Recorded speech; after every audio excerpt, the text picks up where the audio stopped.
There are many Islamic movements nowadays. How to know which one is Salafi? Well, ask them. They're real proud of it. Do you really want the answer to this one? You guys want the answer to this one? It's not our topic. You want the answer to this? You don't want to hear it, do you? You're not a Salafi, are you? Okay. Actually, there are things that are called deviant groups, and then there are groups which are normal, but people try to turn it into something deviant. To be a follower of a particular jurisprudence, such as Hanafi, Maliki, Shafi, Hanbali, Jafri, like this, according to Al-Azhar University, they ruled on these 5 and said that these are all matahab. These are matahab of learning how to make wudu, how to pray, things like that. And if somebody follows one or the other, that's fine, because you don't have time to become a scholar, great. If you want to go further than that, you can. But the point here is, those are normal groups. You can also have groups that are, let's say, the Muslim Youth Soccer Team, or the Kuala Lumpur Muslim Ladies Association for helping the orphans. These are all groups. There's nothing wrong with that. The deviance comes in when they try to tie whatever they're saying to Islam and claim that it's the only Islam. There's where the deviance comes. Islam is wide and it allows a lot. It's not tolerance, not like we said before, but it's out of Allah's compassion and His mercy that a lot of things didn't really come up at the time of the Prophet ﷺ, so that you would just say definitely that guy's out of it, this guy's out of it. He didn't want us to do that. He talked about it and Allah talked about it. We are the ummatun wasatun. Wasta is to be in the middle. We stay in the middle. We don't go to the extremes. There's no such thing as radical Islam, because radical is out of Islam. Okay, now, having said that, and I'm talking about the words only, not the people, the words. There are very good people who call themselves Sufis. They're very good. But the word Sufi itself was not something that came from Prophet Muhammad. So you can be a good person without being a Sufi. Okay? And you can get to Allah without following a tariqah. Now I have heard some of them say you can't. Well, now they're going to have to prove their point for me. We're going to give them the chance to be a scientist and bring your proof.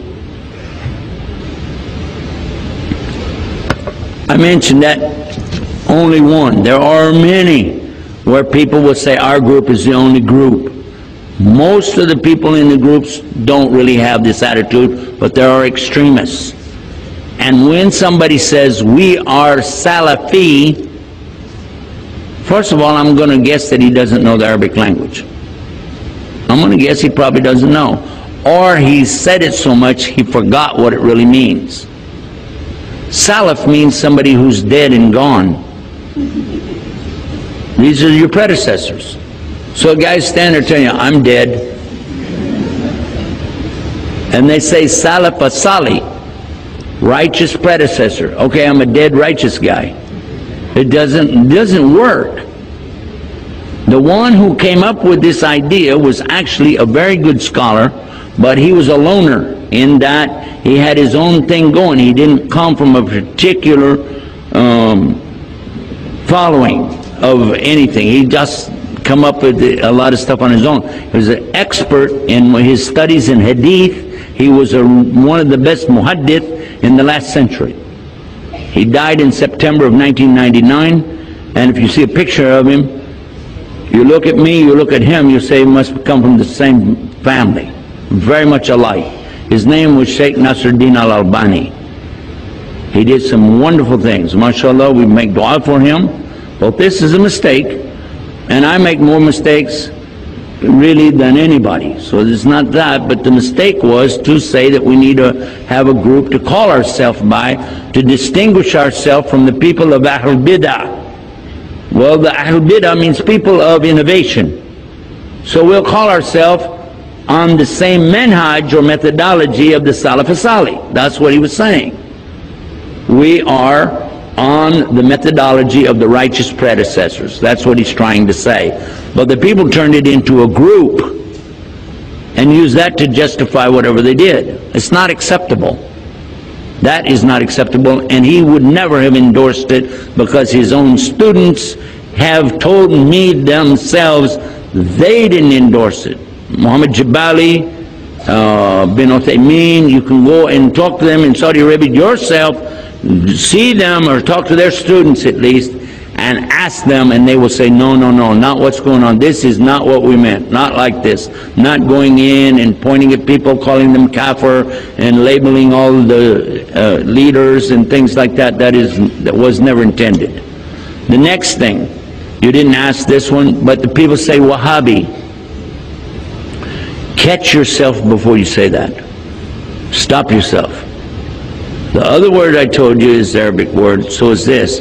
It means to bestow, to give.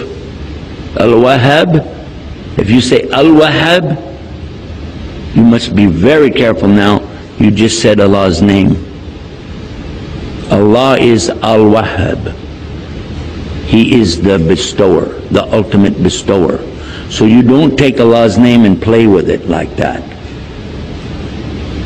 What really happened over 200 years ago, there was a student of knowledge who memorized the Quran when he was not even a teenager yet.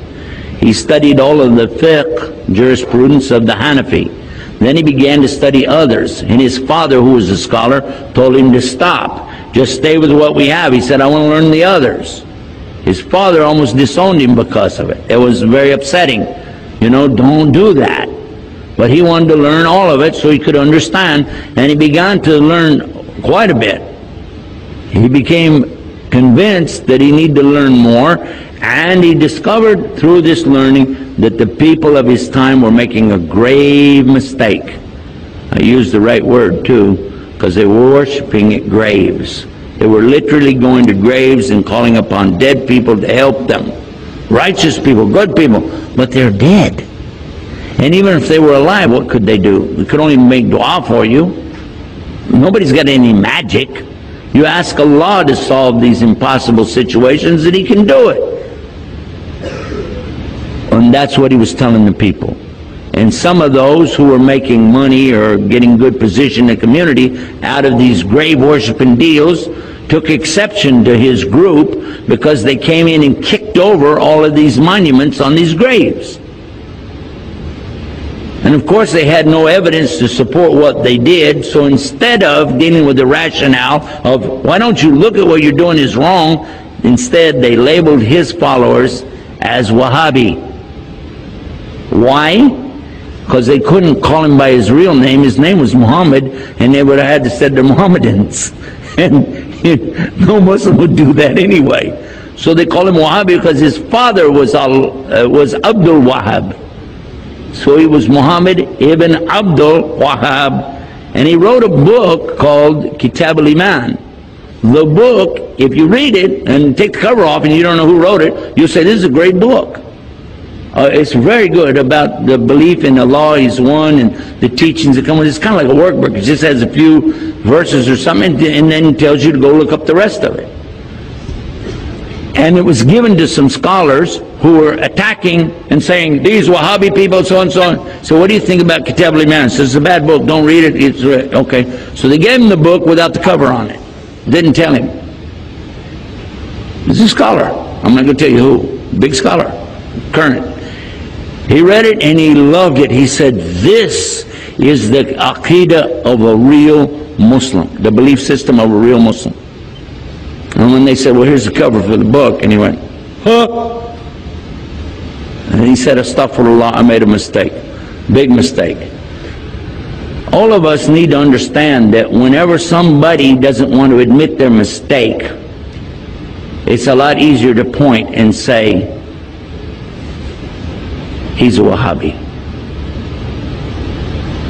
They're so-and-so. They're such and such. Rather than admit what, and we're going to go back and look again at what we said in our speech.